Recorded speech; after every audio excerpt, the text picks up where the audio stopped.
오늘은요, 마태복음 3장 1절부터 4절의 말씀을 가지고 세례 요한 첫 번째 스토리를 나눠보도록 하겠습니다. 여러분, 오늘은 제가요, 정말로 존경하고 너무나도 소중히 여기고, 진짜 이 사람은 내가 너무 닮고 싶다. 진짜 멘토라고 하죠. 그러한 신앙의 선배이자 성경 인물이에요. 그 사람은 누구냐? 바로 세례 요한이에요. 세례 요한. 근데 이 세례 요한에 대해서 이야기하다가 예전에 목사님이 이런 질문을 받았어요. 목사님, 저 세례 요한은 성이 세고 이름이 레 요한이에요? 이렇게 질문한 친구들이 있었어요. 근데 그게 아니라 이름은 요한이에요. 요한.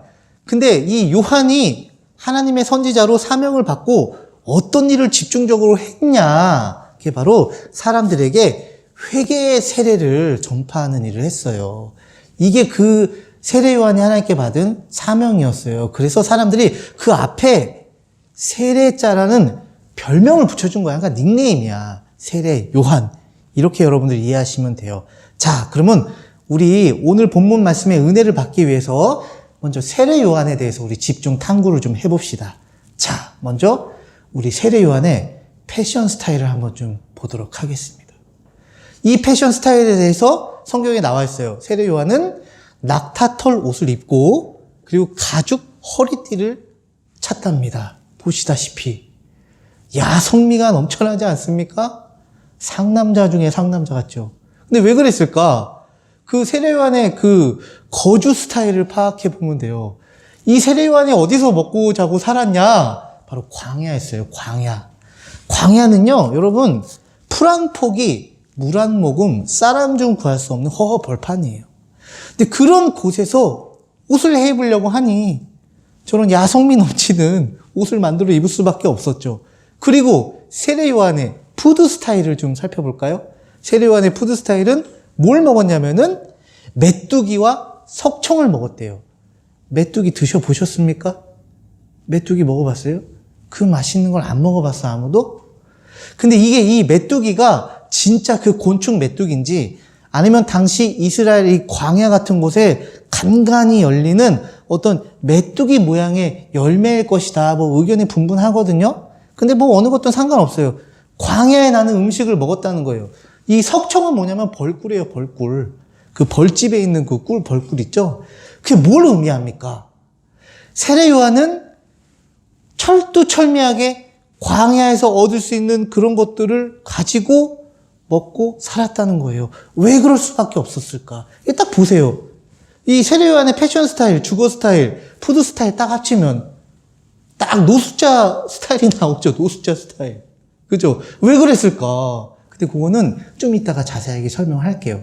근데 그 이유가 있었어요. 뭐냐면 세례 요한은 광야에서 메시지를 선포했어요. 사람들에게. 그냥 저렇게 광야에서 노숙하는 사람처럼 그냥 그렇게 방랑자처럼 산 게 아니라 분명한 임무가 있었어요. 그 임무가 뭐냐면 바로 사람들에게 하나님이 주신 메시지를 선포하는 거야. 선지자가 바로 그 사명이라고 했죠. 하나님 주신 메시지, 사람들에게 선포하는 거. 그 메시지가 뭐였냐? 한번 읽어보겠습니다. 시작. 회개하라, 천국이 가까이 왔느니라. 회개하라. 천국이 가까이 왔느니라 하면서 회개하는 사람들에게 회개의 세례를 베풀어 준 거예요. 이게 무슨 의미예요? 야, 너 이제 천국이 지금 가까이 왔어. 그러니까 회개해. 회개하지 않으면 천국에 들어갈 수 없다. 그러니 회개해라. 이 얘기인 거예요, 여러분. 자, 여기까지가 오늘 본문의 배경이고요. 그렇다면 여러분들과 저는 가장 먼저 이걸 좀 나눠보려고 해요. 회개가 뭡니까? 우리 한번 알아봅시다. 회개요. 너무 중요해요. 그래서 여러분, 제가요, 사전에서 한번 찾아봤어요. 그 사전에는 이렇게 나옵니다. 첫 번째, 잘못을 뉘우치고 고친다. 그런데 이거는 통상적인 어떤 그 세상 사람들이 보는 회개고, 약간 그 종교적인 관점, 우리 기독교의 관점에서 봤을 때, 이번에 조금 자세하게 나왔더라고요. 뭐냐면, 신앙생활로 들어가는 데 필요한 요건의 하나. 살아온 삶이 잘못되었음을 자각하여 죄인임을 반성하고 그로부터 벗어나려는 뜻을 세워 새로운 생활로 들어가는 일을 이룬다.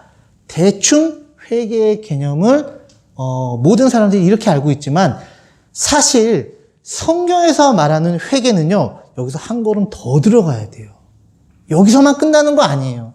이 반성의 수준에서만 끝나는 게 아니야. 성경에서 말하는 회개는 이거예요. 잘 들으세요. 하나님, 제가요, 하나님 앞에서 하나님의 말씀을 통해서 제 자신을 살펴보니까 제 안에는요, 선한 게 하나도 없습니다. 단순히 선한 게 하나도 없는 게 아니라 악만 가득해요. 죄만 가득해요. 다른 사람들이 지금 제 속을 뚫어지게 이렇게 확실하게 볼 수 없어서 그렇지 제가 제 자신을 보면 이 안에요, 엄청난 죄가 가득합니다. 라고 하나님 앞에 자기의 죄를 인정하는 거야. 첫 번째. 그리고 하나님 앞에서 무릎 꿇고 고백하는 거야. 하나님, 저는 죄인입니다. 선한 생각을 하려면요, 너무너무나도 힘들고 그런 행동을 하려면은 너무나 정말 뼈를 깎고 너무나도 어렵지만 악한 일을 하는 데 있어서는 정말 주저함도 없고요. 제 마음이 너무나 죄로 타락했고 하나님, 저는 그런 죄인입니다. 라고 고백하는 거예요. 하나님 앞에.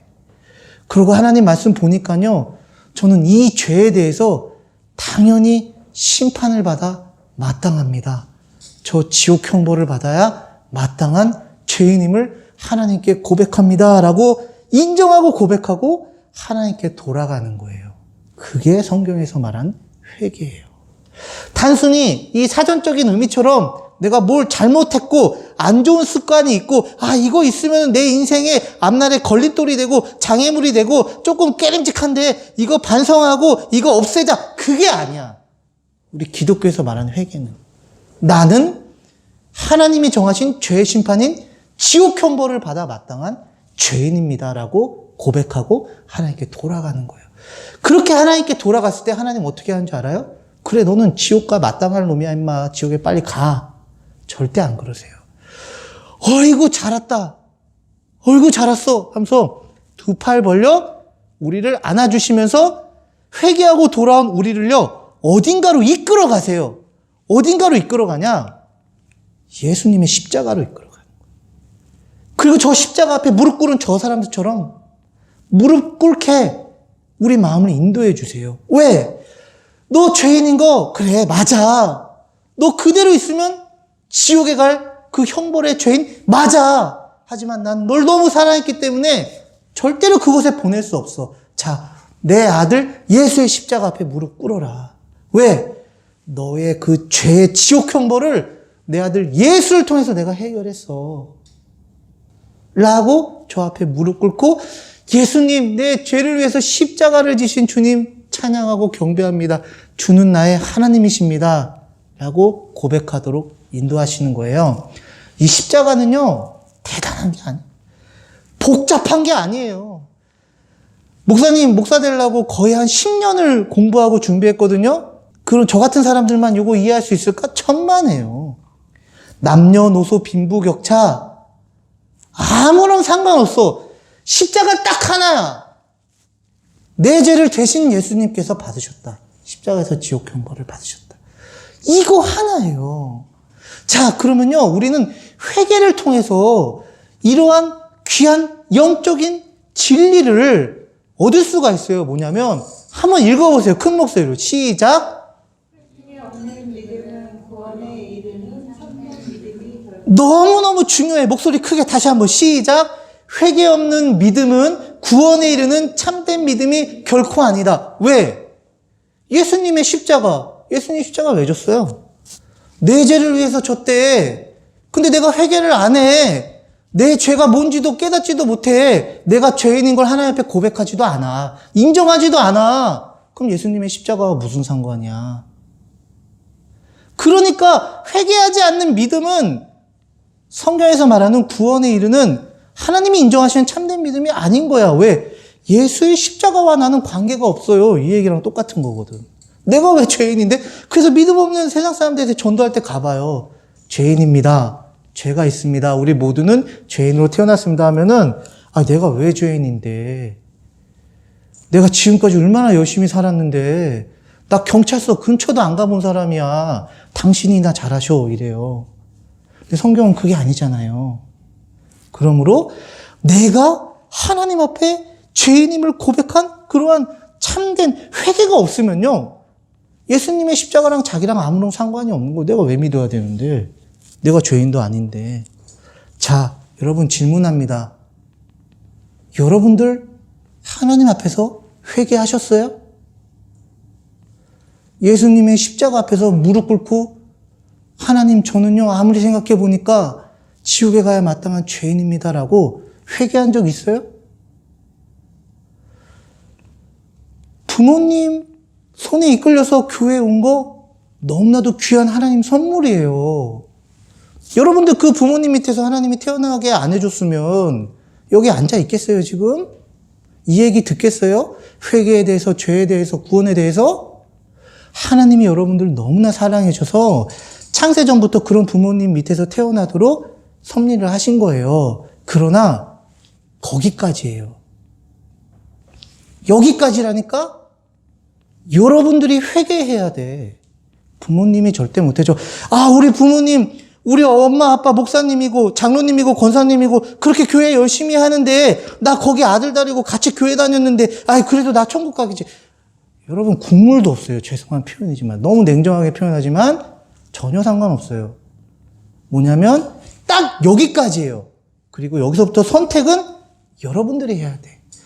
여러분들이 직접 하나님 앞에 회개하지 않는 이상, 구원은 없어요. 여러분들 혹시 내가 얼마큼 죄인이고 내 안에 어떤 죄가 있는지 난 도저히 느껴지지 않아요 하면은 만사를 제쳐두고 하나님 앞에 기도하세요. 하나님, 제가 죄인임을 깨닫게 해주세요. 그리고 참된 회개의 자리로 나아가서 예수님의 십자가와 부활의 복음을 전인격적으로 제가 믿고 영접할 수 있도록 인도해 주세요. 엄마 아빠한테 그런 기도도 부탁하고 해야 돼요, 여러분. 일생일 때 가장 중요한 것이에요. 그래서 하나님은 세례 요한을 통해서 오늘날 저와 여러분들에게도 얘기하는 거예요. 회개하라! 천국이 가까이 왔다.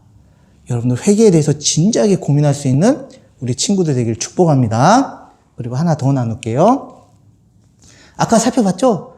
세례 요한이 왜 이 노숙자 스타일로 광야에서 이렇게 살 수밖에 없을까? 패션 스타일, 주거 스타일, 푸드 스타일 다 조합하면 딱 광야 들판의 노숙자 스타일인데, 여러분 세례 요한은요 절대로 저렇게 광야에서 고생하면서 세상 사람들이 보기에 지질이 못나게 가난하게 정말 아유 저 거리의 불황자같이 그런 출신이 아니에요. 세례 요한은요 사실 어떤 출신이었냐? 이게 뭐예요, 여러분 이거?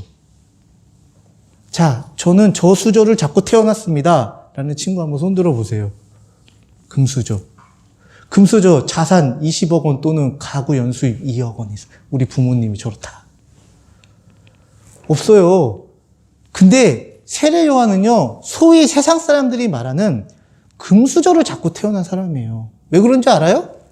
세례 요한의 부모님이 누구였냐면 제사장이었어요. 제사장. 이스라엘 민족을 하나님 앞에 이끌어가는 그 제사장의 아들이었어요. 당시의 제사장은요, 뭐 저 같은 수준이 아니에요. 뭐 깜도 안 돼요. 당시의 제사장은요, 정치, 경제, 종교, 문화, 모든 것들을 다 하나님의 뜻대로 주관하는 하나님의 그 엄청난 권세를 받은 직분이었어요. 그래서 제사장이 하나님 앞에 제사도 드리는데요, 법정에서 재판도 한다니까. 장난 아니에요. 그런데 저 이스라엘 당시 나라에서 제사장이 되려면 어떻게 할 수 있을까? 어떻게 해야 제사장이 될 수 있을까? 어떻게 해야 될 수 있을까? 열심히 공부해가지고 사법고시 패스하듯이, 뭐 행정고시 막, 뭐 5급, 7급 막 이런 거 패스하듯이? 아니에요. 아무리 애쓰고 노력하고 그냥 막 바늘로 허벅지를 찔러 가면서 밤새도록 공부해도 안 돼. 왜? 딱 하나야. 제사장의 아들로 태어나야지만 할 수 있어. 저거야말로 세습이었어, 세습. 아버지가 제사장이어야지 그 아들은 자동적으로 제사장이 돼. 세례 요한 이거 맞아 틀려. 제사장의 아들이었어. 가만히 그냥 아버지 이름이 샤가라였거든요. 아버지의 품에서 아버지가 시키는 대로만 하면은 이 모든 부귀영화가 세례 요한에게 보장되어 있다니까. 그런데 정말 이해할 수 없이 세례 요한은 그거를 다 그냥 뒷발로 뻥 차고 광야로 나간 거야. 왜 그랬을까? 하나님께 받은 사명 때문에 그랬어요. 사명 때문에. 그는 선지자 이사야를 통하여 말씀하신 자라 일렀으되 광야에 외치는 자의 소리가 있어 이르되 너희는 주의 길을 준비하라. 그가 오실 길을 곧게 하라. 아, 나는 제사장의 아들로 태어났지만 지금 이 제사장들을 보니까 너무너무나 타락한 거야. 하나님의 백성들을 하나님께 인도하는데 열과 성을 쏟는 게 아니라 이것을 통해서 자기의 재산을 불리고 자기의 부귀영화를 누리는데 이 제사장 무리들이 다 타락한 거야. 그런데 어느 날 세례 요한에게 하나님의 말씀이 임했어. 너는 저런 타락한 제사장의 길이 아니라 너는 내가 광야로 인도할 거야. 저 사람들에게 물들지 않는 아무도 없는 광야로 인도해서 내가 너를 이제부터 훈련하고 양육해서 내 아들 예수 그리스도를 보낼 때 네가 그 예수 그리스도의 길을 준비하고 그 길을 곧게 할 거야. 너는 그런 사명을 받은 나의 선지자고 나시린이야. 세례 요한이 그거 순종해서 어린 나이 때부터 광야로 간 거예요. 여러분들보다 더 어렸을 때부터 광야로 간 거야. 모든 그 안정된 보장 이런 거 다 팽개치고 하나님의 말씀에 그 사명을 감당하기 위해서 나간 거라고. 왜 그랬을까? 나갈 수 있겠어요? 낙타털 옷 입고 오늘부터 메뚜기 소총 먹고 할 수 있겠어요? 못해요, 못해. 나도 못해. 한다고 고개 끄덕끄덕 거리는 사람들은 지금 딴 생각하고 있다가 그냥 내가 물어보니까 고개 끄덕끄덕 하는 거야. 그럴 수가 없어, 나도. 그런데 세례 요한은 나갔단 말이에요. 왜 그랬을까? 세례 요한의 가슴에는 아마 이 말씀에 귀한 교훈이 그의 삶을 주관했던 것 같아요. 읽어보겠습니다. 시작. 그리스도를 위하여 받는 수모를 애굽의 모든 보화보다 더 큰 재물로 여겼으니 이는 상주심을 바라봅니다. 여러분, 예수님의 십자가와 부활의 복음 앞에서 자기 죄를 회개하고 예수님을 영접한 사람은요, 하나님께서 반드시 언젠가는 그 사람에게 삶의 목적을 주십니다. 바로 사명을 주세요. 세례 요한처럼. 그 사명을 받은 사람은 그때부터 생각이 바뀌어요. 삶의 패러다임, 가치관이 바뀌어요. 아, 이 그리스도를 위하여 받는 수모를 예수님의 십자가와 부활의 복음, 나를 구원하신 예수님의 그 복음을 위해서 받는 수모, 이런 고난, 어려움들, 세례 요한 같은 경우에는 안정된 그 제사장의 부귀영화를 버리고 광야로 나가서 받게 되는 그 어려움들, 고난들을 왜 기쁘게 여기냐면 애굽의 모든 보화보다, 성경에서 애굽은 이 세상을 상징하거든요. 죄악으로 타락한 이 세상, 물질 만능주의, 돈이면 다 되고 권력을 잡으면 사람들을 무릎 꿇힐 수 있고 사람들의 생명보다 돈이 더 중요하다고 여기는 이런 타락한 그런 세상을 표현하는 애굽, 그 모든 보화보다 더 큰 재물로 여겼으니 뭐냐면 상주심을 바라봤다는 거예요. 여러분, 정말 구원받은 사람은요, 더 이상 이 세상 욕심에 하나님께서 구원해 주신 이 귀한 나의 삶을 허비해서는 안 되는 거예요. 뭐냐면 언젠간 이 세상은 예수님의 그 복음처럼 심판을 받게 되고 우리 앞에는 영원한 하나님 나라가 펼쳐져요. 구원받은 사람이 들어갈 수 있는 하나님의 백성이. 그곳에서요, 우리가 구원받은 이후 이 세상에서 예수님의 그 복음을 위해서 그리스도를 위하여 얼마나 헌신하고 노력하고 우리가 애썼는지에 대해서 하나님은 분명히 우리에게 보상을 해줘요. 그게 바로 상주심이에요. 여러분들에게 마지막으로 질문하겠습니다. 여러분들 하루하루 삶의 목적을 어디에 두고 살고 있어요? 너무나 어린 나이들에서 나는 이런 질문 받아봤자 뭐 상관없어? 아니에요. 여러분들 나이 때 오히려 저 질문에 대한 대답을 확고하게 가져야 돼요. 아무 생각 없이 주변에 내 친구들 다 공부하고 내신 많이 받아야 되고 뭐 성적 좋아야 되고 그런 거 아무 생각 없이 휩쓸려 가지 말아요. 내가 왜 공부를 해야 되고 내가 왜 학교를 다녀야 되고 내가 왜 이런 재능을 갈고 닦아야 되고 분명한 목표를 세워야 된단 말이에요. 그때 여러분들에게 권면합니다. 나중에 하나님께 받을 그 상급을 바라보면서 여러분들의 삶을 날마다 준비하길 바라요. 세례 요한처럼. 이 세상에 죄악에 빠진 사람들처럼 헛되게 애굽에서 받는 모든 보화에 여러분들 인생 다 뺏기지 마. 너무너무나도 어리석은 삶이에요. 여러분들 그리스도를 위해서 받는 수모를 더 기뻐하면서 여러분들에게 주신 그 삶을 나중에 하나님께 받을 그 상급의 날들을 기대하면서 하루하루 준비해 나가는 세례 요한과 같은 여러분들 되시기를 예수님의 이름으로 축복합니다. 자, 기도하겠습니다.